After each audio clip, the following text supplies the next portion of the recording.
माझं नाव अर्चना ढोले व मी प्रॉपर नाशिक जिल्ह्यामधली आहे. मला ॲकॅडमी म्हणजे मला पोलीस बनायचं होतं, म्हणून मला ॲकॅडमी जॉईन करायची होती. म्हणून मी मम्मीला बोलली का मला ॲडमिशन घ्यायचं आहे गरुड झेप ॲकॅडमीला. तर मम्मी बोलली तू काय राहणार नाही जास्त दिवस, तुला एवढं काय होणार नाही तुझ्याकडून, जाऊ नको म्हणून. पण मी बोलली मला बनायचं आहे म्हणून मी जाईलच. मम्मीला वाटत होतं का तू जास्त दिवस राहणार नाही वगैरे, निघून येईल, तुझ्याकडून होणार नाही. पण माझी जिद्द होती का मी बनेल, पोलीस बनेल म्हणजे बनेल. मग मी गरुड झेप ॲकॅडमीला नाशिक शाखेला ॲडमिशन केलं.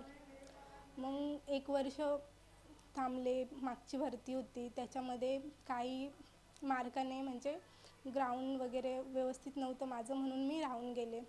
आणि ह्या वेळेस अशी जिद्द ठरवली का माझं सिलेक्शन म्हणजे झालंच पाहिजे काही पण करून. मग मी असं का माझ्या 2 जागेसाठी म्हणून मी रिक्स घेतली आणि काही सरांचं सपोर्ट वगैरे गरुड झेप ॲकॅडमीचं, जसे की डोळस सर, गाडे सर, स्वामी सर वगैरे, सुरडकर सर जसे नाशिक शाखेचे व सोनवणे सर पण तसे सगळ्यांनी सपोर्ट केला आणि मी आज पोलीसमध्ये भरती झाले. म्हणून त्यांचे सर्वांचे खूप खूप अभिनंदन. माझी परिस्थिती तशी खूप गरीब आहे, खूप एवढी पण नाही. पण मग तरी पण घरच्यांना असं वाटत होतं का माझ्याकडून काय होणार नाही. आणि घरचे पण बाकीचे नातेवाईक वगैरे बोलायचे कशाला पाठवता वगैरे असं तसं.